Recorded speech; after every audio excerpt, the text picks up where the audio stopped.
మీ Rukmini YouTube channel Hari ఓం అండి అందరికీ. ఈరోజు మనం వాంగ్మే మనసి ప్రతిష్ఠిత అనే శాంతి మంత్రం గురించి వివరించుకుందామండి. ఉన్నత జీవితాన్ని ఆకాంక్షించే వారికి మనస్సు వాక్కు ఒక్కటిగా ఉండటం అత్యావశ్యకం. బాహ్యాంతరాలు ఒక్కటిగా ఉండే స్థితికి ప్రార్థించే మంత్రం ఇది. ఈ మంత్రం ఐత్రేయ ఉపనిషత్తుకు శాంతి మంత్రంగా ఒప్పారుతూ ఉంది. ఇప్పుడు ఈ మంత్రాన్ని పట్టించుకుందాం. ఓం వాంగ్మే మనసి ప్రతిష్ఠిత మనో మే వాచి ప్రతిష్ఠితం ఆవిర్మయేధి వేదస్యమ ఆణీస్తః శ్రుతం మే మా ప్రహాసి అనేనాధీతేన అహోరాత్రాన్ సందదామి ఋతం వదిష్యామి సత్యం వదిష్యామి తన్మామవతు తద్వక్తారమవతు అవతు మాం అవతు వక్తారం. ఓం శాంతి శాంతి శాంతి. మే నా వాక్కు మనస్సులో ప్రతిష్ఠితం అగుగాక.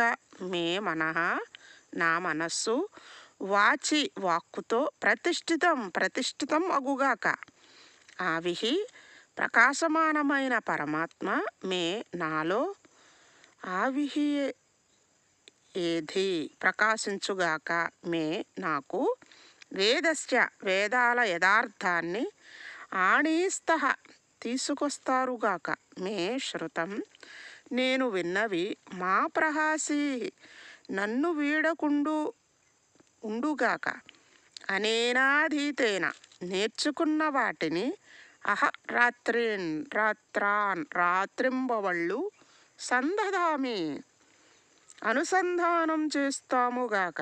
వృతం వదిష్యామి నేను వ్యావహారిక సత్యాన్ని పలుకుతానుగాక.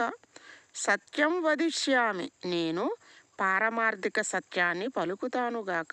తత్ ఆ భగవంతుడు మాం నన్ను అవతు కాపాడుగాక. తత్ ఆ భగవంతుడు వక్తారం గురువును అవతు కాపాడుగాక. అవతు మాం నన్ను కాపాడుగాక. అవతు వక్తారం గురువును కాపాడుగాక. నా వాక్కు మనస్సులో ప్రతిష్ఠితం అగుగాక. మనస్సు వాక్కులో ప్రతిష్ఠితం అగుగాక. ప్రకాశమానమైన పరమాత్మ నాలో ప్రకాశించదువుగాక. మనస్సు వాక్కు రెండు వేదాల యథార్థాన్ని నాకు తీసుకువస్తాయిగాక. నేను విన్నది యావత్తూ నన్ను వీడకుండుగాక. నేర్చుకున్న దాన్ని నేను రేయింబవళ్ళు యోచిస్తానుగాక. నేను వ్యావహారిక సత్యాన్ని పలుకుతానుగాక. పారమార్థిక సత్యాన్ని పలుకుతానుగాక.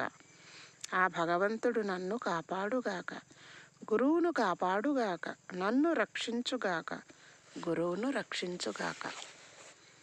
ఈ శాంతి మంత్రం చాలా ఉన్నతమైన స్థితిని మనకు తెలియచేస్తూ ఉందండి. మనస్సు రుగ్మతల నుంచి బయటికి తీసుకొస్తూ ఉంటుంది వినటంతో. అంటే మానసిక రుగ్మతల నుంచి బయటికి తీసుకువచ్చే సత్తా, ఆ కెపాసిటీ ఒక్క వేదాలలోనే ఉందండి. అంటే మన సనాతన ధర్మం అంత గొప్పది. శరీరం ఆరోగ్యంగా ఉండాలి అంటే మనస్సు నిరంతరము కూడా ఉత్సాహంగా ఉండాలి. అలా ఉత్సాహాన్ని ఆత్మబలాన్ని మనకు తీసుకొచ్చేవే ఈ శాంతి మంత్రాలన్నీ కూడా. అందరూ కూడా శ్రద్ధగా వినండి, అర్థం చేసుకుంటూ మనస్సుకి మనం ఎప్పుడైతే ఏకాగ్రతని తీసుకొస్తాయండి. వినగా ఒక్కసారి వింటే అర్థం కాకపోవచ్చు, పదే పదే వింటూ ఉంటే ఆ రసం మనకి కనెక్ట్ అవుద్దండి. కాబట్టి అందరూ శ్రద్ధగా వినండి. లైక్ చేయండి, షేర్ చేయండి, సబ్స్క్రైబ్ చేయండి. హరి ఓం అండి అందరికీ.